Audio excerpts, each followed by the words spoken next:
বঙ্গোপসাগরে সৃষ্ট গভীর নিম্নচাপটি আরও শক্তিশালী হয়ে ঘূর্ণিঝড় রিমালে রূপ নিয়েছে, যা উপকূলে আঘাত হানতে পারে আজ। শনিবার সন্ধ্যায় ঘূর্ণিঝড়ের কেন্দ্রে বাতাসের গতিবেগ ছিল ৬২ কিলোমিটার, সেটি ৮৮ কিলোমিটার পর্যন্ত বাড়তে পারে। ঘূর্ণিঝড়ের কারণে চট্টগ্রাম বন্দরের কার্যক্রম বন্ধ করে ৪টি নিয়ন্ত্রণ কক্ষ খোলা হয়েছে। অভ্যন্তরীণ নৌপথে লঞ্চ চলাচল সহ বন্ধ। রোববার বাংলাদেশে বিমানের কক্সবাজার ও কলকাতাগামী সব ফ্লাইট বাতিল করা হয়েছে। এদিকে জাতীয় বিশ্ববিদ্যালয়ের আজকের সব পরীক্ষা স্থগিত করেছে কর্তৃপক্ষ। রাতে ব্রিফিংয়ে আবহাওয়া অফিস জানিয়েছে, ঘূর্ণিঝড় রিমাল এখন উত্তর বঙ্গোপসাগরে অবস্থান করছে। রোববার দুপুরের পর এর অগ্রভাগের প্রভাব শুরু হতে পারে। সন্ধ্যায় এর কেন্দ্র উপকূল অতিক্রম করতে পারে। ঘূর্ণিঝড় সতর্কতায় পায়রা ও মংলা সমুদ্র বন্দরকে ৭ নম্বর এবং কক্সবাজার ও চট্টগ্রাম সমুদ্র বন্দরকে ৬ নম্বর বিপদ সংকেত দেখিয়ে যেতে বলেছে আবহাওয়া অধিদপ্তর। উত্তর বঙ্গোপসাগরের মাছ ধরার নৌকা ও ট্রলারগুলোকে নিরাপদ অবস্থানে থাকতে বলা হয়েছে। ৭ নম্বর বিপদ সংকেত পায়রা এবং মংলা সমুদ্র বন্দরকে দেখিয়ে যেতে বলা হয়েছে। সেই সাথে চট্টগ্রাম এবং কক্সবাজার সমুদ্র বন্দরকে ৩ নম্বর স্থানীয় সতর্ক সংকেত নামিয়ে তার পরিবর্তে ৬ নম্বর, আমি আবার বলছি ৬ নম্বর বিপদ সংকেত দেখিয়ে যেতে বলা হয়েছে। উপকূলীয় জেলাগুলোর দ্বীপ ও চর এলাকা জলোচ্ছ্বাসে প্লাবিত হওয়ার শঙ্কা রয়েছে। দেশের বিভিন্ন স্থানে বৃষ্টির সম্ভাবনাও রয়েছে। সাতক্ষীরা, খুলনা, বাগেরহাট, পিরোজপুর, ঝালকাঠি, বরগুনা, বরিশাল, ভোলা, পটুয়াখালী, নোয়াখালী, লক্ষ্মীপুর, ফেনী, কুমিল্লা, চট্টগ্রাম এবং কক্সবাজার এবং তাদের অদূরবর্তী দ্বীপ এবং চরসমূহের নিম্নাঞ্চল স্বাভাবিক যে জোয়ার, সে জোয়ারের চাইতে ৩ থেকে ৫ ফুট অধিক বায়ুতাড়িত জলোচ্ছ্বাসে প্লাবিত হতে পারে। কুয়াকাটা জেলার খেপুপাড়া দিয়ে রিমাল দেশের উপকূলে প্রবেশ করতে পারে। আনোয়ার সাদাত নূর, ইন্ডিপেন্ডেন্ট নিউজ, ঢাকা। ঘূর্ণিঝড় রিমালের প্রভাবে দেশের কোথাও কোথাও উপকূলীয় এলাকায় হালকা বৃষ্টি হচ্ছে। বরগুনায় রাত থেকে থেমে থেমে হালকা ও মাঝারি বৃষ্টি শুরু হয়েছে। মাঝে মাঝেই বইছে দমকা হাওয়া। তবে নদীর পানি স্বাভাবিক রয়েছে। জেলায় দুর্যোগ মোকাবেলায় ৬৭৩টি আশ্রয় কেন্দ্র ও ৩টি মুজিব কেল্লা প্রস্তুত রাখা হয়েছে। সাতক্ষীরায়ও রাত থেকে থেমে থেমে বৃষ্টি হচ্ছে। একই অবস্থা বরিশাল, পিরোজপুর, বাগেরহাট সহ বিভিন্ন জেলায়। বরিশাল, চাঁদপুর থেকে সব রুটে লঞ্চ চলাচল বন্ধ আছে। এদিকে ৭ নম্বর বিপদ সংকেত জারির পর থেকে মোংলা বন্দরের সব ধরনের কাজ বন্ধ রেখেছে বন্দর কর্তৃপক্ষ। উপকূলবাসীকে সতর্ক করতে বিভিন্ন জেলায় রাত থেকে মাইকিং করা হচ্ছে। চট্টগ্রাম বন্দরে জেটি ও বহির্নোঙরে থাকা জাহাজের পণ্য ওঠানামা খালাস বন্ধ করা হয়েছে। এছাড়া চট্টগ্রামের সন্ধ্যা থেকে পাহাড়ি এলাকা ও উপকূলে মাইকিং করে মানুষকে নিরাপদ আশ্রয়ে থাকতে বলা হয়েছে।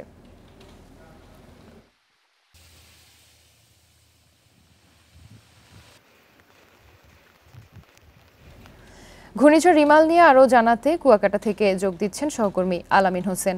আলামিন, কুয়াকাটায় ঘূর্ণিঝড়ের কোনো প্রভাব পড়ছে কিনা, এখন আবহাওয়া পরিস্থিতি কেমন দেখছেন?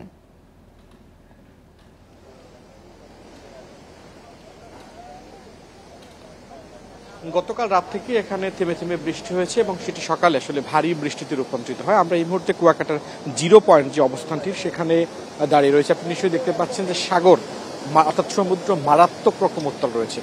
মেঘ নানান দিকে যে মেঘ ঝুলে রয়েছে, অর্থাৎ এখানকার মানুষ যারা তারা যেটি বলছেন তারা একরকম আতঙ্কে রয়েছেন। এই এলাকার বেশ কিছু দোকানপাট সব বন্ধ রয়েছে। আপনি নিশ্চয়ই দেখতে পাচ্ছেন যে সমুদ্রের বড় বড় ঢেউ আসলে আছড়ে পড়েছে। স্বাভাবিক সময়ে এই যে সৈকত, সেই সৈকতের অন্তত 1/2 কিলোমিটার দূরে পানি থাকেন এবং সেইটি এখন ঘূর্ণিঝড়ের প্রভাবে একদমই তীর ঘেঁষে, অর্থাৎ সমুদ্রের যে তীর ঘেঁষে এবং সেখানে সে আশ্রয় পড়েছে। স্থানীয়রা যেটি বলছেন যে এখানে ৭ নম্বর সংকেতের কারণে স্বেচ্ছাসেবক যারা রয়েছেন তারা মাইকিং করে সতর্ক করছেন যাতে এই উত্তাল সমুদ্রে আসলে কেউ গোসল কিংবা স্নানের জন্য না নামেন। এর বাইরে যারা আশ্রয় কেন্দ্রগুলো যেগুলো খোলা হয়েছে এবং সেখানে যাতে যেতে পারে, অর্থাৎ সেখানে যাওয়ার জন্য তারা একরকম মাইকিং করছেন প্রশাসনের পক্ষ থেকে। তারা বেশ কিছু আশ্রয় কেন্দ্র আসলে ইতিমধ্যেই তারা সেটি প্রস্তুত করেছেন।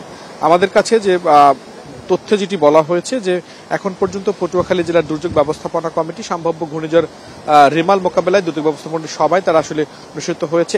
এর মধ্যে জেলা প্রশাসকের পক্ষ থেকে জানানো হয়েছে দুর্যোগ মোকাবেলায় জেলায় অন্তত 703টি সাইক্লোন শেল্টার, 35টি মুজিব কিল্লা, 730 মেট্রিক টন চাল, 10 লক্ষ টাকার শিশু খাদ্য, 10 লাখ টাকার গোখাদ্য প্রস্তুত রাখা হয়েছে। এছাড়া শুকনা খাবারের যদি কথা বলা হয়েছে প্রায় 1500 প্যাকেট, নগদ টাকা রয়েছে 24,07,500 টাকা। মানুষকে সচেতন ও দুর্যোগ উদ্ধার কাজে পরিচিত রয়েছে রেড ক্রিসেন্টের সিপিপির ৯,০০০ স্বেচ্ছাসেবক প্রস্তুত থাকা সহ বিদ্যুৎ বিভাগ, সড়ক বিভাগ, ফায়ার সার্ভিসের দিক নির্দেশনা প্রদান করা হয়েছে। জেলায় এই দুর্যোগ মোকাবেলা করার ক্ষেত্রে এখন পর্যন্ত ৭৬টি মেডিকেল টিম তারা আসলে গঠন করেছেন। পাশাপাশি পর্যাপ্ত পরিমাণ স্যালাইন, ওষুধ, পানি, বিশুদ্ধকরণ ট্যাবলেট সংরক্ষিত রাখা হয়েছে। এই জেলায় পটুয়াখালীতে ১৩,০০০ কিলোমিটার বেড়িবাঁধের মতো ১০ কিলোমিটার ঝুঁকিপূর্ণ অবস্থায় রয়েছে। দুর্যোগ সময় কোথাও ভাঙন দিলে তা মেরামতের জন্য ১৬,০০০ জিও ব্যাগও তারা প্রস্তুত রেখেছে বলে জানা হয়েছে। এদিকে জেলায় ৮৭,০০০ হেক্টর জমিতে রয়েছে মুগ ডাল এবং ২০,০০০ হেক্টর জমিতে বোরো ধান রয়েছে বলে জানিয়েছে কৃষি সম্প্রসারণ দপ্তর। ঘূর্ণিঝড় যেভাবে আগাচ্ছে, অর্থাৎ এখনো প্রায় ৩০০ কিলোমিটার পায়রা বন্দর থেকে প্রায় ৩০০ কিলোমিটার দূরে সেটির অবস্থান রয়েছে। আজকে বিকেল কিংবা দুপুর অথবা মধ্যরাত অথবা সন্ধ্যার দিকে এটি আসলে উপকূলে আশ্রয় পড়তে পারে। সেক্ষেত্রে আসলে এই কৃষি সম্প্রসারণ দপ্তরের যে মুগ ডালের কথা বলা হয়েছে সেই ফসলের আসলে ক্ষতি হবে বলে আশঙ্কা করছেন কৃষকরা। আমরা এখানকার স্থানীয় বেশ কয়েকজনের সঙ্গে কথা বলেছিলাম, তারা যেটি বলছেন যে তারা আসলে রাতে কেউ কেউ আশ্রয় কেন্দ্রে থাকলেও সকালে আবার আশ্রয় কেন্দ্র থেকে তাদের যে বসত ভিটা সেখানে চলে আসছেন। পরিস্থিতি যদি খুব বেশি খারাপ হয় সেক্ষেত্রে তারা হয়তো আবারও আশ্রয় কেন্দ্রে চলে যাবেন। আপনি নিশ্চয়ই দেখতে পাচ্ছেন যে সমুদ্র কিন্তু পর্যাপ্ত রকম উত্তাল, মানে মারাত্মক রকম উত্তাল। আমরা এখানে দাঁড়িয়ে থাকতে পারছি না।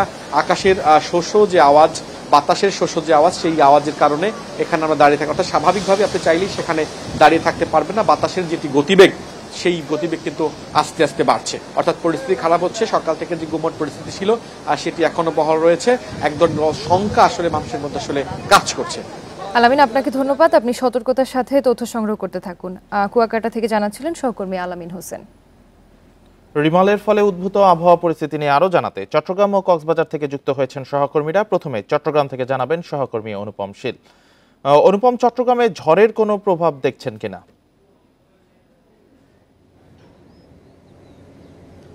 না, আজকে সকাল থেকে এখনো পর্যন্ত কিন্তু চট্টগ্রামে ঝড়ের কারণে কোনো বৃষ্টি বা এই ধরনের কোনো প্রভাব আমরা দেখিনি, বরং আমরা এখন এই মুহূর্তে ঝলমলে একটি রোদ আমরা সকাল থেকে দেখতে পাচ্ছি। তবে ঘূর্ণিঝড়ের প্রভাবে যে গুমট পরিস্থিতি, অর্থাৎ একটি বলা যায় যে একটু গরম এবং পাশাপাশি বাতাস নেই, সেই ধরনের একটি পরিস্থিতি কিন্তু আছে। আমরা এখন আছি চট্টগ্রাম বন্দর এলাকায় এবং ইতিমধ্যে চট্টগ্রাম বন্দরের দ্বিতীয় সর্বোচ্চ যে সতর্কতা অ্যালার্ট 3 সেটি জারি করা হয়েছে এবং তার প্রেক্ষাপটে বন্দর কিন্তু ইতিমধ্যে বেশ কিছু কার্যক্রম গ্রহণ করেছে। গতকাল রাত্রে আসলে 9টার দিকে যখন এই আবহাওয়া সতর্ক সংকেত চট্টগ্রামের জন্য 6 দেখানো হয়েছে, সাথে সাথেই কিন্তু এই ব্যবস্থাগুলো নেওয়া হয়েছে। সেক্ষেত্রে চট্টগ্রাম বন্দরের বহির্নোঙরে এবং জেটিতে পণ্য খালাস এবং জাহাজীকরণ প্রক্রিয়া সেটি বন্ধ করা হয়েছে। তবে আমরা এখনো দেখছি যে কিছু কিছু জাহাজে পণ্য উঠানামার কাজ চলছে। সেক্ষেত্রে বন্দর কর্তৃপক্ষ বলছে যে জাহাজগুলোতে পণ্য উঠানামার কাজটি অর্ধসমাপ্ত অবস্থায় ছিল, সেই জাহাজগুলোতে এখনো পণ্য উঠানামার কাজটি চলছে। আর দ্বিতীয় কথা হচ্ছে, যেহেতু চট্টগ্রাম বন্দর একটি জোয়ার ভাটা কেন্দ্রিক বন্দর, কালকে রাত্রে আসলে ভাটা ছিল, আজকে সকাল 10টায় আবার জোয়ার শুরু হবে এবং সে কারণে বন্দরের জেটিতে যে সমস্ত বড় জাহাজ আছে নিয়ম অনুযায়ী এই সমস্ত জাহাজকে কালকে রাতেই কিন্তু বের করে নেওয়ার কথা, কিন্তু জোয়ার না থাকার কারণে আজকে সকাল 10টার জোয়ারে ক্রমান্বয়ে এসব জাহাজ গভীর সাগরে পাঠিয়ে দেওয়া হবে এবং পাশাপাশি চট্টগ্রাম বন্দরের বহির্নোঙরে যে সমস্ত জাহাজ গতকালকে ছিল তাদেরকে আরও গভীর সাগরে চলে যেতে বলা হয়েছে এবং সার্বক্ষণিকভাবে চট্টগ্রাম বন্দরের কন্ট্রোল রুম ইতিমধ্যে 4টি কন্ট্রোল রুম এখানে চালু করা হয়েছে। সার্বক্ষণিকভাবে চট্টগ্রাম বন্দরের কন্ট্রোল রুমের সাথে যোগাযোগ করে সেই সমস্ত জাহাজকে তাদের বন্দরের যে নির্দেশনা সেটি মেনে চলার জন্য বলা হয়েছে। এছাড়া চট্টগ্রামের কর্ণফুলী চ্যানেলে যে সমস্ত লাইটার জাহাজগুলো আছে সেই জাহাজগুলোকে আরও উজানে, অর্থাৎ কর্ণফুলী নদীর শাহ আমানত সেতু এলাকা ধরে আরো উজানে চলে যেতে বলা হয়েছে এবং ইতিমধ্যে প্রায় সবগুলো জাহাজে আস্তে আস্তে সেই উজানে সরিয়ে নেওয়া হয়েছে। এছাড়া বন্দর কর্তৃপক্ষ আরো যেটি বলছে যে বন্দরের ভেতরে যে সমস্ত বড় যন্ত্রপাতি আছে, বিশেষ করে গ্যান্ট্রি ক্রেন বা বিভিন্ন যে কন্টেইনার পরিবহনের ক্যারিয়ারগুলো আছে, সেই ক্যারিয়ারগুলোকে নিরাপদ অবস্থানে নিয়ে যাওয়ার তারা ইতিমধ্যে উদ্যোগ নিয়েছে। গ্যান্ট্রি ক্রেনগুলোকে শক্ত করে বাঁধার উদ্যোগও ইতিমধ্যে নেওয়া হয়েছে। এর বাইরে যে এবার তো রিমালের প্রভাবে পাহাড় ধসের আশঙ্কা করা হচ্ছে, তো সেক্ষেত্রে ঝুঁকিপূর্ণভাবে বসবাসকারীদের সরিয়ে নেওয়া হয়েছে কিনা? আমি আসলে সেটি বলতে চাচ্ছিলাম যে জেলা প্রশাসনের পক্ষ থেকে ইতিমধ্যে গতকাল সন্ধ্যে থেকে পাহাড়ের পাদদেশে চট্টগ্রামে যে সমস্ত বসবাসকারীরা আছেন তাদেরকে সরে যেতে ক্রমাগত মাইকিং করা হয়েছে এবং চট্টগ্রামে এখনো পর্যন্ত 785টি আশ্রয় কেন্দ্র ইতিমধ্যে খোলা হয়েছে। বিশেষ করে এটি চট্টগ্রাম পুরো জেলায়, বিশেষ করে উপকূলীয় যে উপজেলাগুলো আছে অর্থাৎ মিরসরাই, সীতাকুণ্ড, বাঁশখালী, আনোয়ারা, এই উপজেলাগুলোতে আসলে অধিক গুরুত্ব দিয়ে এই উদ্যোগটি নেওয়া হয়েছে।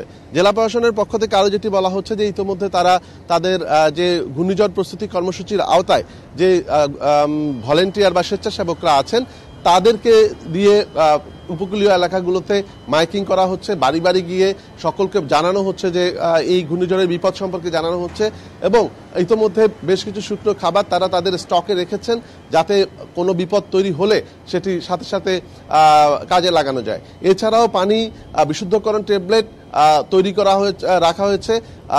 এর বাইরে চট্টগ্রামের স্বাস্থ্য বিভাগ ইতিমধ্যে 585টি মেডিকেল টিম, জরুরি মেডিকেল টিম গঠন করেছে।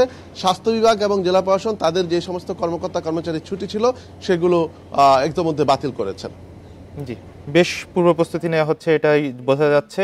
আপনি সাথেই থাকবেন। এবার কক্সবাজার থেকে জানাবেন সহকর্মী তৌফিকুল ইসলাম। তৌফিকুল, কক্সবাজারে আবহাওয়া পরিস্থিতি কেমন দেখছেন? ঝড়ের কোনো প্রভাব আছে কিনা? হ্যাঁ, কক্সবাজারের আবহাওয়া পরিস্থিতি যদি আমি বলতে হয় তাহলে সকাল থেকে প্রচন্ড রোদ এবং এখনো পর্যন্ত তপ্ত রোদে আমি দাঁড়িয়ে আছি।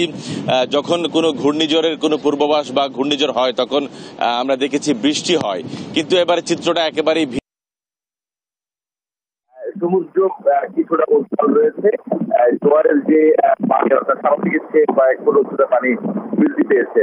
এই ঘূর্ণিঝড়টি কক্সবাজার সমুদ্র থেকে 355 কিলোমিটার দক্ষিণ পশ্চিম অবস্থান করছে এবং ইতিমধ্যে আপনারা জানেন কক্সবাজারের যে 9টি উপজেলা রয়েছে, 9টি উপজেলার মধ্যে ঘূর্ণিঝড়ের কারণে যখন সিগন্যাল বাড়ে বা ঘূর্ণিঝড় যদি আঘাত ছাড়ে তখন মানুষদের নিরাপদ আশ্রয়ে নিয়ে যাওয়ার জন্য গতকাল থেকে সার্বিক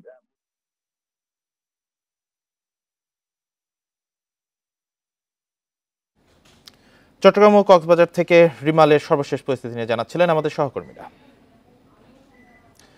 এদিকে ঘূর্ণিঝড় রিমাল মোকাবেলায় উপকূলীয় এলাকায় 4000 আশ্রয়কেন্দ্র প্রস্তুত করা হয়েছে। স্থানীয় পর্যায়ে গঠন করা হয়েছে 174টি টিম। শনিবার সকালে সচিবালয়ে ত্রাণ ও দুর্যোগ ব্যবস্থাপনা প্রতিমন্ত্রী মহিবুর রহমান এসব কথা বলেন। এ সময় 7 থেকে 10 ফুট জলোচ্ছ্বাস ও ভারী বৃষ্টির শঙ্কা জানিয়ে ভূমিধস নিয়েও সতর্ক থাকতে বলা হয়েছে। রোববার সন্ধ্যা নাগাদ বাংলাদেশের উপকূলে আঘাত হানতে পারে ঘূর্ণিঝড় রেমাল। এরই প্রস্তুতি নিয়ে জরুরি বৈঠক করেন ত্রাণ ও দুর্যোগ ব্যবস্থাপনা মন্ত্রণালয়। পরে প্রতিমন্ত্রী জানান সাতক্ষীরা থেকে কক্সবাজার পর্যন্ত উপকূলীয় এলাকা ঘূর্ণিঝড়ের কবলে পড়তে পারে। পরিস্থিতি মোকাবেলায় এরই মধ্যে ফায়ার সার্ভিস, সেনাবাহিনী ও কোস্টগার্ডকে প্রস্তুত রাখা হয়েছে। ফায়ার সার্ভিস তাদের সমস্ত জিনিস ইনস্ট্রুমেন্ট নিয়ে তারা তৈরি হয়ে আছে। বিভিন্ন বিশেষ করে চিটাগাঙে, কক্সবাজারে যদি সেখানে ল্যান্ডস্লাইড হয় সেখানে সেনাবাহিনী তাদের দায়িত্ব নিয়েছে, তারা সেভাবে প্রস্তুত রয়েছে। বিশেষ করে আমাদের যারা স্বেচ্ছাসেবক আছে, সিপিবি, রেড ক্রস, সবাই সম্মিলিতভাবে আমরা কাজ করার জন্য আমরা প্রস্তুতি নিয়ে রেখেছি। ব্রিফিংয়ে জানানো হয় ঘূর্ণিঝড়ের গতি প্রকৃতি ও আবহাওয়া অধিদপ্তরের বিপদ সংকেত দেখে মানুষকে আশ্রয় কেন্দ্রে নিয়ে আসা হবে। 24 ঘন্টা খোলা থাকবে তথ্য কেন্দ্র। 4000 আশ্রয় কেন্দ্র আমাদের উপকূলীয় আছে, সেগুলি আমরা প্রস্তুত রেখেছি এবং খাদ্যর জন্য যে আমাদের প্রত্যেকটা জেলায় যে পর্যাপ্ত খাদ্য গুদামে আমাদের টিন, আমাদের শুকনো খাবার, যে সমস্ত জিনিস আমাদের দরকার হবে সেগুলি আমরা মজুত রেখেছি এবং ভবিষ্যতে আরও প্রয়োজনীয় জন্য আমরা ঢাকা থেকে যাতে আমাদের সাপ্লাই দিতে পারি সেগুলির জন্য আমরা প্রস্তুতি নিয়ে রেখেছি। আশ্রয় কেন্দ্রে শুকনো খাবার, শিশু ও গোখাদ্যের ব্যবস্থা রাখা হচ্ছে বলেও জানান প্রতিমন্ত্রী। নিরাপত্তার ঘাটতি থাকবে না বলেও আশ্বাস দেন তিনি। Buddhadeb Kundu, independent news, Dhaka. ঘূর্ণিঝড় রিমালের কারণে কলকাতা নেতাজি সুভাষচন্দ্র বসু আন্তর্জাতিক বিমানবন্দর আজ দুপুর 12টা থেকে 21 ঘন্টা সব ফ্লাইট স্থগিত করেছে। শনিবার এ তথ্য দিয়েছে স্থানীয় গণমাধ্যম হিন্দুস্তান টাইমস। বিমানবন্দরের পরিচালক সি পাত্তাভি বলেন, কলকাতা সহ পশ্চিমবঙ্গে ঘূর্ণিঝড় রিমালের প্রভাব কি হতে পারে তা নিয়ে বৈঠক হয়েছে। আজ দুপুর 12টা থেকে পরের দিন সকাল 9টা পর্যন্ত ফ্লাইট কার্যক্রম স্থগিত রাখার সিদ্ধান্ত হয়েছে। কলকাতায় তীব্র বাতাস ও ভারী বৃষ্টির পূর্বাভাসের ভিত্তিতে এ সিদ্ধান্ত নেওয়া হয়। এছাড়া কলকাতা বন্দর রোববার সন্ধ্যা 6টা থেকে 12 ঘন্টা কার্গো ও কন্টেইনার কার্যক্রম স্থগিত রাখার ঘোষণা দিয়েছে। বাংলাদেশের উপকূল ছাড়াও রিমালের প্রভাবে পশ্চিমবঙ্গ, ত্রিপুরা ও উত্তর পূর্ব ভারতের কয়েকটি রাজ্যের কিছু অংশে ক্ষয়ক্ষতি হতে পারে বলে পূর্বাভাসে বলা হচ্ছে। রোববার কলকাতা, হাওড়া, হুগলি, উত্তর ও দক্ষিণ 24 পরগনা, পূর্ব মেদিনীপুরে জারি রয়েছে রেড অ্যালার্ট।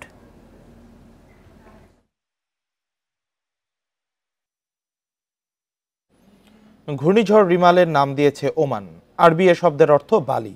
পরবর্তী ঝড়ের নাম হবে আসনা, এটি পাকিস্তানের দেয়া। ভারত মহাসাগরীয় অঞ্চলে ঘূর্ণিঝড়ের নামকরণ হচ্ছে 2004 সাল থেকে। প্রথম নাম অনিল সহ ফণী, তিতলি এবং আইলা বাংলাদেশের দেয়া নাম। অঞ্চলভেদে ঘূর্ণিঝড় পরিচিত সাইক্লোন, হারিকেন, টাইফুন সহ নানা নামে। ভারত মহাসাগরীয় অঞ্চলে ঝড়ের নাম দেওয়া শুরু হয় 2004 সাল থেকে। 8 দেশ বাংলাদেশ, ভারত, শ্রীলঙ্কা, মালদ্বীপ, মিয়ানমার, থাইল্যান্ড ও ওমান 8টি করে নাম জমা দেয় ওয়ার্ল্ড মেটেরোলজিক্যাল অর্গানাইজেশনের কাছে। এ মুহূর্তে বঙ্গোপসাগরে সক্রিয় ঘূর্ণিঝড় রিমাল ওমানের দেয়া নাম, যার অর্থ বালি। এরপরই আসবে পাকিস্তানের দেয়া নাম আসনা, কাতারের ডানা, শ্রীলঙ্কার দেয়া নাম শক্তি। 2004 সালে ঘূর্ণিঝড়ের প্রথম অনিল বাংলাদেশের দেয়া। এরপর দেয়া হয় ভারতের অগ্নি, মালদ্বীপের হিবারু, মিয়ানমারের পেয়ার, ওমানের বাজ, পাকিস্তানের ফানুস, শ্রীলঙ্কার মালা, থাইল্যান্ডের মুগদা। এছাড়া ফণী, তিতলি এবং আইলা বাংলাদেশের দেয়া নাম। Adilur Rahman, independent news, Dhaka. বঙ্গোপসাগরে মে মাসেই বাড়ছে ঘূর্ণিঝড়ের প্রকোপ। 2 যুগে এ মাসে 9টি প্রলয়ঙ্কারী ঝড় হয়েছে। এ দুর্যোগে সম্পদের ব্যাপক ক্ষয়ক্ষতি হলেও কমেছে প্রাণহানি। আবহাওয়াবিদরা বলছেন, ঘূর্ণিঝড়ের পূর্বাভাস এখন অন্তত 5 দিন আগে দেয়া হয়। তাই নিরাপদে থাকার প্রস্তুতি আগের তুলনায় বেশি সময় পাওয়া যায়। 2018 সালের 3 মে মিয়ানমার উপকূলে আঘাত হানে ঘূর্ণিঝড় নার্গিস। এর খুব একটা প্রভাব পড়েনি বাংলাদেশে। 2009 সালের 25 মে আঘাত হানে ঘূর্ণিঝড় আইলা। পশ্চিমবঙ্গ ও খুলনার উপকূলে ঘণ্টায় এর বাতাসের গতিবেগ ছিল সর্বোচ্চ 70 থেকে 90 কিলোমিটার। সেবার প্রাণহানি ঘটে 193 জনের। ঘূর্ণিঝড় মহাসেন নোয়াখালী, চট্টগ্রাম উপকূলে আঘাত করেছিল 2013 সালের 16 মে। এ সময় মৃত্যু হয় 17 জনের। ঘূর্ণিঝড় রোয়ানু বরিশাল, চট্টগ্রাম উপকূলে আঘাত হেনেছিল 2016 সালের 21 মে। এতে চট্টগ্রামে 24 জনের মৃত্যু হয়েছিল। ক্ষতিগ্রস্ত হয়েছিল লক্ষাধিক পরিবার। ঘূর্ণিঝড় মুরা চট্টগ্রাম কক্সবাজার উপকূলে আঘাত হানে 2017 সালের 30 মে। ঘণ্টায় এর বাতাসের গতি ছিল 110 কিলোমিটার। মুরার প্রভাবে উপকূলে ব্যাপক ক্ষতি হয়। 2019 সালের 2 ও 3 মে ঘূর্ণিঝড় ফণীর আঘাতে ফসলের ব্যাপক ক্ষতি হয় আর প্রাণ হারায় 9 জন। ফণী ভারতের উড়িষ্যা উপকূলে আঘাত হানে, পরে কলকাতা ও বাংলাদেশের উপর দিয়ে চলে যায়। 2020 সালের 20 মে সুপার সাইক্লোন আমফান আঘাত হানে। এ সময় 2 জনের প্রাণহানি ও ব্যাপক সম্পদহানি ঘটে। সেবার সুন্দরবন ঢাল হয়ে বাঁচায় দেশের উপকূল। 2021 সালের 26 মে আঘাত হানে সাইক্লোন ইয়াস। 2022 সালের মে মাসে ঘূর্ণিঝড় আসানিতে দেশে কম ক্ষয়ক্ষতি হয়। ফেব্রুয়ারি মাসের পর থেকেই কিন্তু এইদিকে আবার সূর্য আসতে থাকে আমাদের দিকে, আস্তে আস্তে আমাদের মাথার উপর চলে আসে। তখন বঙ্গোপসাগরে যে পানিগুলো আছে, পানিগুলোকে সে হিটিং করতে থাকে, পানির টেম্পারেচার বাড়তে থাকে। বাড়তে থাকলে ওইগুলো আস্তে আস্তে সে ওইগুলো এক জায়গায় জমা করতে থাকে এবং শক্তি সঞ্চয় করতে থাকে। এগুলো শক্তি সঞ্চয় করে কিন্তু আসলে তারপরে সেই ঘূর্ণিঝড়ে তৈরি করতে থাকে। এবছর মে মাসের একই সময়ে ঘূর্ণিঝড় রিমাল দেশের উপকূল অতিক্রম করতে যাচ্ছে। আনোয়ার সাদাত নূর, ইন্ডিপেন্ডেন্ট নিউজ, ঢাকা। ঘূর্ণিঝড় রিমালের প্রভাব নিয়ে জানাতে এবার মোংলা সমুদ্র বন্দর থেকে যুক্ত হবেন সহকর্মী অভিজিৎ পাল। অভিজিৎ, ঘূর্ণিঝড়ের কারণে মোংলা বন্দরে 7 নম্বর বিপদ সংকেত জারি করা হয়েছে। ঝড়ের কি প্রভাব দেখছেন এখন? আবহাওয়া পরিস্থিতি কেমন? আপনি যেমনটি বলছিলেন যে ঘূর্ণিঝড়ের কারণে মোংলা বন্দরের 7 নম্বর বিপদ সংকেত যেমন চালু করা হয়েছে, তেমনি পাশাপাশি মোংলা বন্দরের যে নিজস্ব নিরাপত্তা ব্যবস্থা রেড অ্যালার্ট 3 সেটিও চালু হয়েছে। এবং আমরা এখন মোংলা বন্দরের গেটে আছি এবং বলা হয়েছে যে আজকে সকাল থেকে মোংলা বন্দরের আসলে কার্যক্রম, সেই কার্যক্রমগুলো বন্ধ করা হয়েছে এবং বন্দরের যে মোট 6টি জাহাজ রয়েছে এবং সেই 6টি জাহাজের মধ্যে যে জাহাজগুলো রয়েছে তার মধ্যে 2টি জাহাজ জেটিতে ছিল এবং বাকি যে 4টি জাহাজ ছিল সেই 4টি জাহাজ হচ্ছে আপনার মোংলা বন্দরের বাইরে অবস্থান করছে, মানে মোংলা বন্দরের বহির্নোঙর হারবাড়িয়াতে এই 4টি জাহাজ অবস্থান করছে। এই জাহাজগুলোর ভিতরে যেমন আন্তর্জাতিক জাহাজ রয়েছে তেমনি দেশেরও বেশ কয়েকটি জাহাজ রয়েছে এবং আমরা যতটুকু জানতে পেরেছি জাহাজগুলোতে গ্যাস এবং হচ্ছে সিমেন্ট তৈরির কাঁচামাল সহ এবং বেশ কিছু পণ্য রয়েছে। মোংলা বন্দর কর্তৃপক্ষ জানিয়েছেন যে তারা গতকাল থেকেই মূলত আসলে মোংলা বন্দরের যে কার্যক্রম সেই কার্যক্রম তারা শুরু করেছেন এবং সেই কার্যক্রম শুরু করার পর থেকেই তাদের যে কার্যক্রম চলছে সেই কার্যক্রমটি চলছে। এবং আমরা যেটা এখানকার হারবার মাস্টারের সঙ্গে কথা বলে জানতে পেরেছি, তারা বলছেন যে ঘূর্ণিঝড়ের যে ক্ষতিকর প্রভাব মোকাবেলার জন্য যে ধরনের প্রস্তুতি নেওয়া প্রয়োজন সেই প্রস্তুতি মোংলা বন্দর কর্তৃপক্ষের কাছ থেকে নেওয়া হয়েছে এবং তারা বলছেন যে মোংলা বন্দরের যে নিজস্ব একটি নিরাপত্তা ব্যবস্থা আছে সেই নিরাপত্তা ব্যবস্থা তারা গতকালকে যে রেড অ্যালার্ট 1 জারি করেছিলেন এবং তারপর সন্ধ্যার পরে তারা রেড অ্যালার্ট 2 জারি করেন এবং তারপরে তারা অ্যালার্ট স্টেপ 3 এখন মোংলা বন্দরে চালু করা রয়েছে। এবং এই অবস্থাতে বলা হচ্ছে যে মোংলা বন্দর কর্তৃপক্ষের তারা যদি বলছেন যে তারা ঘূর্ণিঝড় মোকাবেলার জন্য সকল ধরনের প্রস্তুতি সম্পন্ন করেছেন এবং ইতিমধ্যে যে ঘূর্ণিঝড়ের যে ধরনের কার্যক্রম চলছে সেই কার্যক্রমটি তারা বন্ধ ঘোষণা করেছেন। এবং এই বিষয়গুলো নিয়ে আমরা যখন এখানকার হারবার মাস্টারের সঙ্গে কথা বলেছি তিনি বলছেন যে এখন মোংলা বন্দরের সমস্ত কার্যক্রম বন্ধ রাখা হয়েছে এবং এই কার্যক্রম আপাতত বন্ধ থাকবে যতক্ষণ পর্যন্ত আবহাওয়া পরিস্থিতির উন্নতি না হচ্ছে, ততক্ষণ পর্যন্ত আসলে এই কার্যক্রম তারা বন্ধ রাখবেন।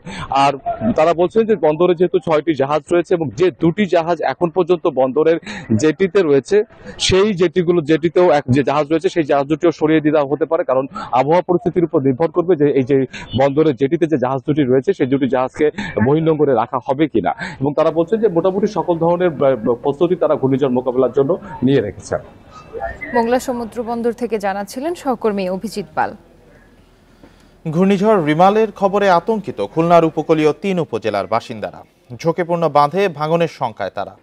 যদিও পানি উন্নয়ন বোর্ড বলছে ঝুঁকিপূর্ণ বাঁধ মেরামত করা হয়েছে, তবে তাদের কথায় আশ্বস্ত হতে পারছে না উপকূলবাসী। সিডর, আইলা সহ বিভিন্ন ঘূর্ণিঝড়ের আঘাতে বেড়িবাঁধ ভেঙে কম বেশি ক্ষতিগ্রস্ত খুলনার উপকূলবর্তী কয়রা, পাইকগাছা ও দাকব উপজেলার মানুষ। এখনও সেই ক্ষত কাটিয়ে উঠতে পারেনি এলাকাবাসী। এরই মধ্যে আবার ঘূর্ণিঝড় রেমালের খবরে আতঙ্কিত তারা। একটা বাজার বিলীন হয়ে গেছে, অবদা অবশ্যই কাজ করছে, উপর দিয়ে বেড়িবাঁধ হয়ে গেছে, কিন্তু বাইরে যেটুকু আছে সেটুকুও বিলীন হয়ে যাবে ঝড় হলে। প্রতিপদ থেকেই স্বাভাবিক যে ঝড় আসে তারা আমরা ভাঙন নিয়ে বেশি আতঙ্কিত থাকে আমাদের এলাকার লোক। পানি উন্নয়ন বোর্ডের কর্মকর্তা জানান উপকূলীয় এলাকায় বেড়িবাঁধ রয়েছে প্রায় 1000 কিলোমিটার। এর মধ্যে 3 উপজেলায় 630 কিলোমিটার বাঁধের ঝুঁকিপূর্ণ অংশ সংস্কার করা হয়েছে। এছাড়া জরুরি পরিস্থিতি মোকাবেলায় প্রস্তুত পাউবো। 9.2 কিলোমিটার বেড়িবাঁধ মেরামত কাজ সম্পূর্ণ করা হয়েছে এবং আরও 10টি স্থানে আরও 1 কিলোমিটার মতো মেরামত কাজ চলমান রয়েছে। তো জিও ব্যাগ, সিনথেটিক ব্যাগ এগুলো মজুদ রয়েছে। দুর্যোগপ্রবণ এসব এলাকায় টেকসই বেড়িবাঁধ নির্মাণে উদ্যোগ নেওয়ার আশ্বাস স্থানীয় সংসদ সদস্যের। কর্তৃপক্ষের মাধ্যমে যাতে এই প্রকল্পটা দ্রুত আমরা একনাকে পাঠাতে পারি বা পরিকল্পনা মন্ত্রণালয়ে যেতে পারি, সেই জন্য আমি চেষ্টায় আছি। প্রাকৃতিক দুর্যোগে ক্ষয়ক্ষতি এড়াতে দ্রুত স্থায়ী বাঁধ নির্মাণের দাবি উপকূলের বাসিন্দাদের। Independent news. Akhtaruzzaman Shahin MP Anwarul আজিমের বাল্য বন্ধু নয়, সখ্য তৈরি হয় 5-6 বছর আগে। পরিচিত জনেরা বলছেন শাহীন যুক্তরাষ্ট্র থেকে দেশে ফিরে ব্যবসার খাতিরে ঘনিষ্ঠ হন এমপির সঙ্গে। আইনশৃঙ্খলা বাহিনীর ধারণা ব্যবসায়িক দ্বন্দ্বে বা অতি লোভে এমপিকে হত্যা করেন শাহীন। ইন্ডিপেন্ডেন্ট টিভির অনুসন্ধানে এসব তথ্য বেরিয়ে এসেছে। মেরিন ইঞ্জিনিয়ার আখতারুজ্জামান শাহীন 30 বছর আগে পাড়ি জমান যুক্তরাষ্ট্রে। নাগরিকত্ব পেয়েছেন সেই দেশের। 6-7 বছর আগে দেশে ফিরে আসেন তিনি। তখন ব্যবসায়িক স্বার্থে পরিচয় হয় এমপি আজিমের সঙ্গে, গড়ে ওঠে বন্ধুত্ব। কিভাবে পরিচয় এটা আমি বলতে পারবো না, যেভাবে হোক তাদের মধ্যে পরিচয় হয় এবং তাদের সাথে একটা ভালো বন্ধুত্ব গড়ে ওঠে, এইটুকু আমি বলতে পারবো। তবে এটা বাল্য বন্ধু না, এটা তাদের ব্যবসায়িক জীবনের বা কর্মজীবনের বন্ধু হবে। সরেজমিনে অনুসন্ধানে বেরিয়ে এসেছে এমপি আজিমের প্রভাবে সোনা চোরাচালান ও হুন্ডি ব্যবসা নিয়ন্ত্রণ করতেন শাহীন। এক পর্যায়ে দুজনের মধ্যে শুরু হয় ব্যবসায়িক দ্বন্দ্ব। এমপিকে বাদ দিয়ে একক নিয়ন্ত্রণ নিতে চান শাহীন। ধারণা করা হচ্ছে এই কারণেই এই হত্যা। মাফিয়া চক্রর সাথে এইসব এই চোরাচালান টালান বিভিন্ন অপরাধের সাথে উনি জড়িত এবং উনি একজন গডফাদার বলে এরকম আমরা শুনেছি। স্থানীয় নেতাকর্মীরা জানান এমপি আজিম সবসময় একাই চলাফেরা করতেন। শাহীনের সঙ্গে দেখা করতে গেলেও কাউকে সঙ্গে নিতেন না। আমি দর্শনা মিলিয়ে আমি আর এমপি গেছিলাম আমাদের এলাকার একটা বিচার নিয়ে, ওখানে ওই এমপির কাছে ওই বিচার শেষ করে আসার সময় এমপি সাহেব হঠাৎ বলল কি যে চলো দিন এখানে একটা লোকের সাথে দেখা করে যাব। তো তখন ওর ওই যে বাগান বাড়িটা ওখানে গেল। আমরা তখন 3-4 বাজে, আমি একটা টাইমে গেলাম না, আমরা নিচেই দাঁড়িয়ে থাকলাম, ওর সাথে উপরে উঠে 15-20 মিনিট মতো কথা বলে চলে আসলো। মাঝে মাঝে বলেছি তার যে তুমি একলা এইভাবে চললো না, গাড়ি টাড়ি আসে তো তোমার নিজের গাড়ি, আমাদের বললেও গাড়ি বের করে যেত, নিজের গাড়ি ছড়িয়ে যেত, একলা 2-4 জন নিয়ে এটিয়ে যেত। আবার যখন কাজের প্রয়োজনে হয় হঠাৎ করে চলে যায়। তাদের দাবি এটি কোনো রাজনৈতিক হত্যাকাণ্ড নয়। Mohammad Omar Faruk, Independent News, Jhenaidah. সংসদ সদস্য আনোয়ারুল আজিমকে ব্ল্যাকমেইল করে হুন্ডির মাধ্যমে টাকা আদায়ের পরিকল্পনা করে খুনিরা। এজন্য তাকে ক্লোরোফর্ম প্রয়োগে অচেতন করা হয়, কিন্তু চেতনা না ফেরায় আজিমকে টুকরো করে কাটা হয় বলে ধারণা করছে ডিবি।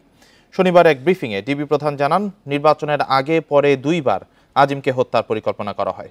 দুবারই খুনিদের আমন্ত্রণে কলকাতায় যান এমপি আজিম।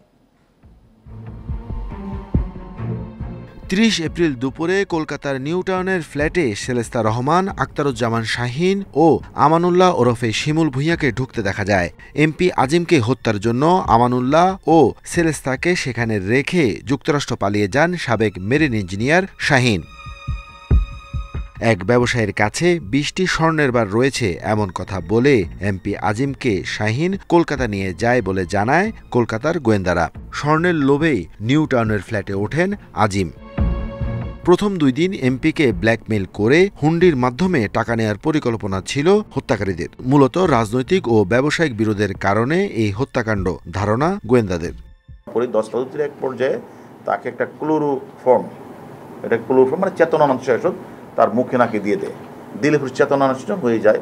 তখন তারা ছবি তুলেছে তার নোট, কিন্তু পরবর্তী পর্যায়ে তার আর জ্ঞান ফিরে নাই। তখন তারা আর তাদের যে ওই 2 দিনের প্ল্যান সেটা বেঁচে গেছে। তখন তারা তাদের যে পূর্ববর্তী প্ল্যানে চলে আসছে, এমনভাবে তার মোবাইলগুলিকে অ্যানালাইসিস করে বিভিন্ন জায়গায় দিতে হবে যেন তাকে এই জায়গায় যে ক্রাইমটা হয়েছে এটা যেন খুঁজে না পারে।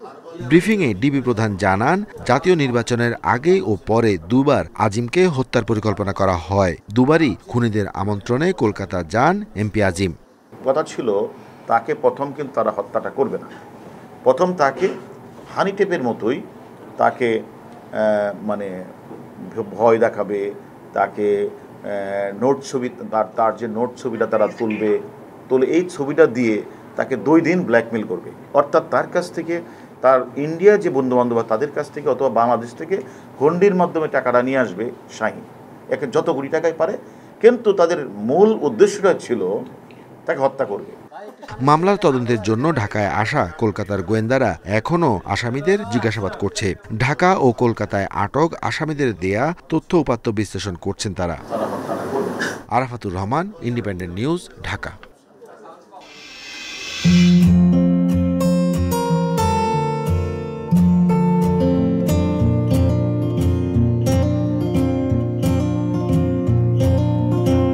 নিউ ইয়র্কের জামাইকা আর্টস অ্যান্ড পারফর্মিং সেন্টারে চলছে আন্তর্জাতিক বাংলা বইমেলা। 4 দিনের এই মেলায় বাংলাদেশ, ভারত, যুক্তরাষ্ট্র, কানাডা সহ বিভিন্ন দেশের 40টি প্রকাশনা প্রতিষ্ঠান এতে অংশ নিয়েছে। বাংলাদেশীয় প্রবাসী লেখকদের 10,000 নতুন বই থাকছে এই মেলায়।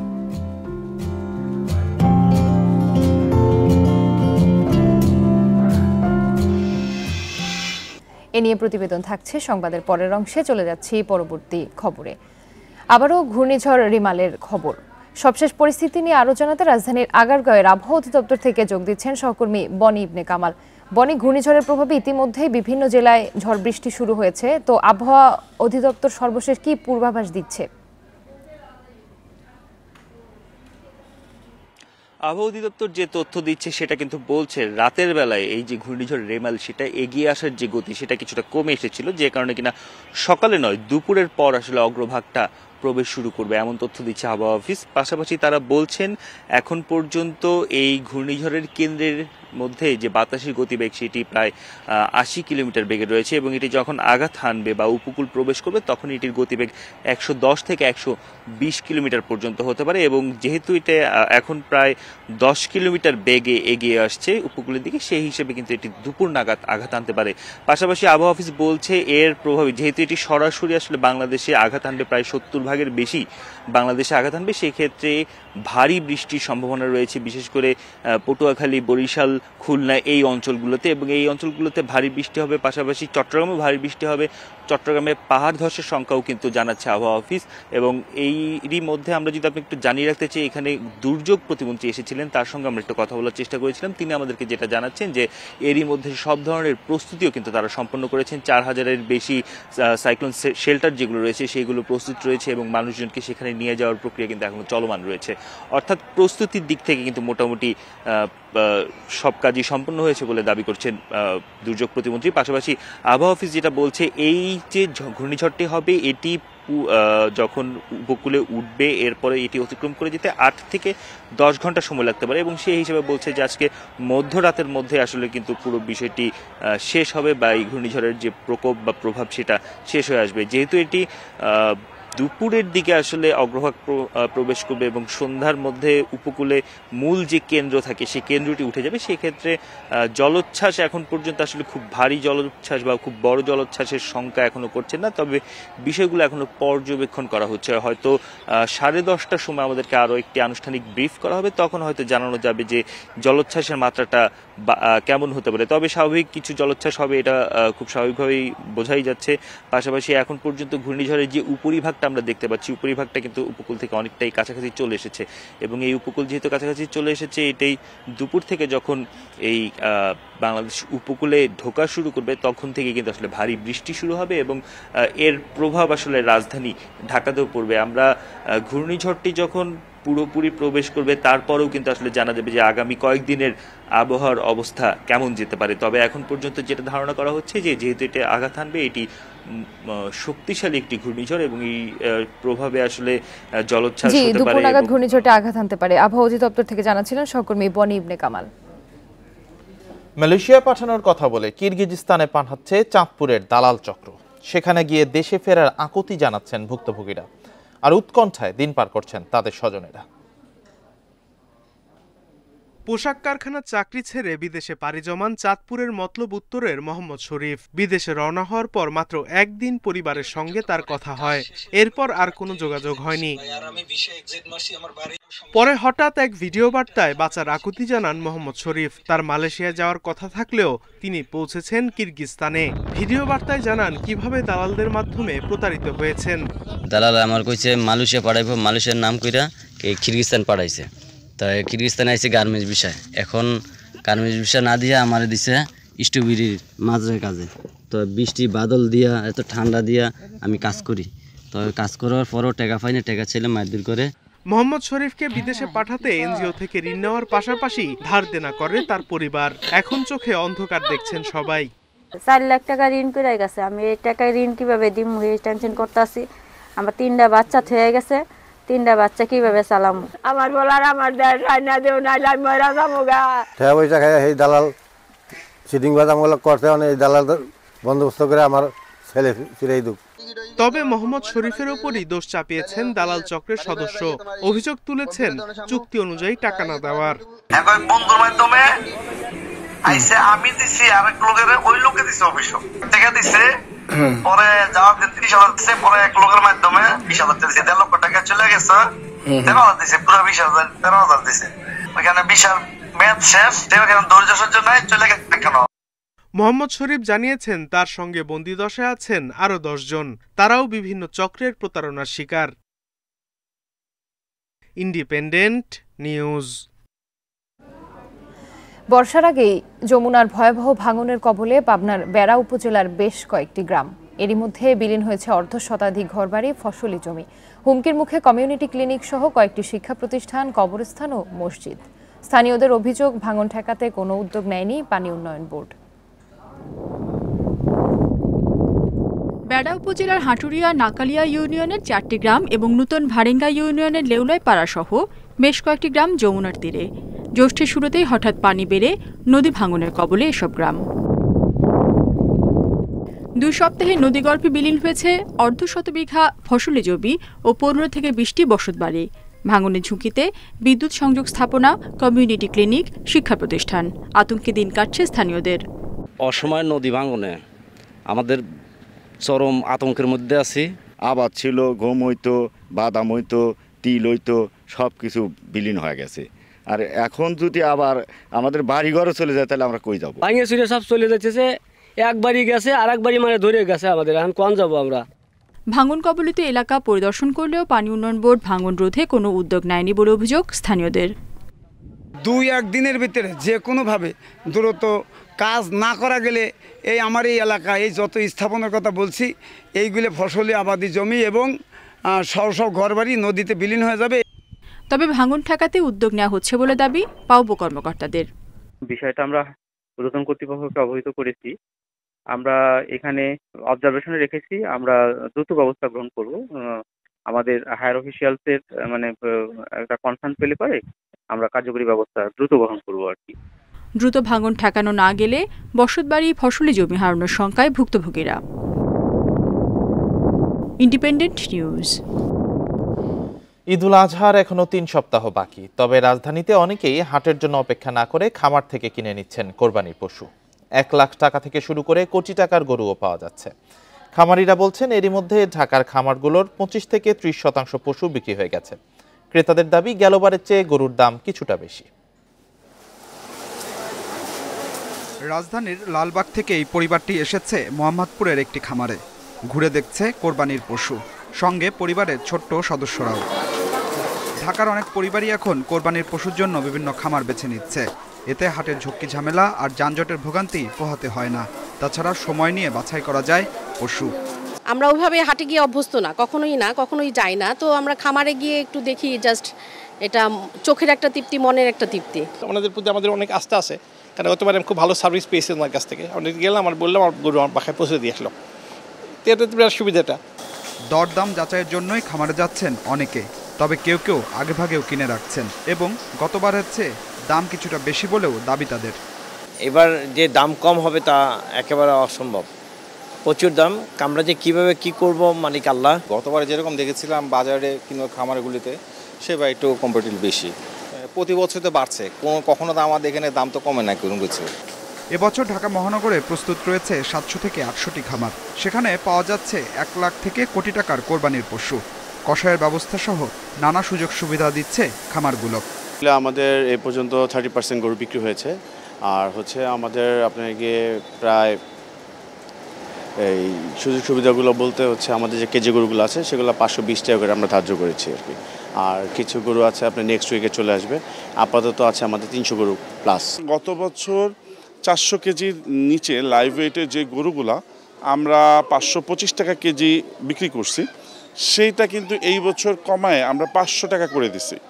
তো আমরা কিন্তু 500 টাকা কেজি মানে গত বছর থেকে বরঞ্চ এই বছর আমরা 5% প্রাইস রিডিউস করছি। খামার থেকে গরু কিনলে ঈদের দিন সকালে পৌঁছে দেওয়া হবে ক্রেতার বাড়িতে। রয়েছে ওজন মেপে নিশ্চিত হয়েই গরু কেনার সুযোগ। Adilur Rahman, independent news, Dhaka. যুক্তরাষ্ট্রের নিউ ইয়র্কে চলছে 33তম আন্তর্জাতিক বাংলা বইমেলা। এবারে স্লোগান যত বই তত প্রাণ। অংশ নিয়েছেন 2000 লেখক। এবারই প্রথম বাংলাদেশের মুক্তিযুদ্ধ জাদুঘর যুক্ত হয়েছে নিউ ইয়র্ক বইমেলায়। 4 দিন ব্যাপী এই আয়োজন চলবে সোমবার পর্যন্ত। যত বই তত প্রাণ স্লোগানে নিউ ইয়র্কের জামাইকা আর্টস অ্যান্ড পারফর্মিং সেন্টারে শুক্রবার থেকে শুরু হয়েছে আন্তর্জাতিক বাংলা বইমেলার 33তম আসর। 4 দিনব্যাপী এই বইমেলার উদ্বোধন করেন বাংলা একাডেমির মহাপরিচালক কবি মোহাম্মদ নুরুল হুদা। উদ্বোধনী অনুষ্ঠানে উপস্থিত ছিলেন যুক্তরাষ্ট্রে নিযুক্ত বাংলাদেশের রাষ্ট্রদূত ডক্টর ইমরান, মেলার আয়োজক মুক্তধারার প্রতিষ্ঠাতা বিশ্বজিৎ সাহা, ২১ পদকপ্রাপ্ত মুক্তিযোদ্ধা ডক্টর নুরুন নবী, সঙ্গীত শিল্পী রেজওয়ানা চৌধুরী বন্যা সহ ঢাকা ও কলকাতা থেকে আগত শতাধিক লেখক, কবি সাহিত্যিক ও বইপ্রেমী। বাংলা ভাষার আছে সেই শক্তি, সেই সমুদ্র তরঙ্গ, যে তরঙ্গ দিয়ে বাংলা ভাষা সারা পৃথিবীর শব্দরাজিকে গ্রহণ করতে পারে। নিউ ইয়র্কে যারা এই প্রতি বছর, এটা ৩৩ বছর আপনার ধারাবাহিকভাবে করে যাচ্ছেন, তারা একটা বিরাট কাজ করছেন। বাংলাদেশ, ভারত, যুক্তরাষ্ট্র, কানাডা সহ বিভিন্ন দেশের স্বনামধন্য ৪০টি প্রকাশনা প্রতিষ্ঠান এবারের বইমেলায় অংশ নিয়েছেন। বাংলাদেশি ও প্রবাসী লেখকদের প্রকাশিত ১০,০০০ নতুন বই দিয়ে মেলার ৪০টি স্টল সাজানো হয়েছে। বই প্রদর্শনী ছাড়াও এবারের মেলায় রয়েছে আলোচনা, সেমিনার, বই পরিচিতি সহ নানা আয়োজন। এবারই প্রথম বাংলাদেশের মুক্তিযুদ্ধ জাদুঘর যুক্ত হয়েছে নিউ ইয়র্ক বইমেলায়। মেলার উদ্বোধনী দিনে ৭১-এর গণহত্যা নিয়ে একটি ফটো প্রদর্শনী অনুষ্ঠিত হয়েছে।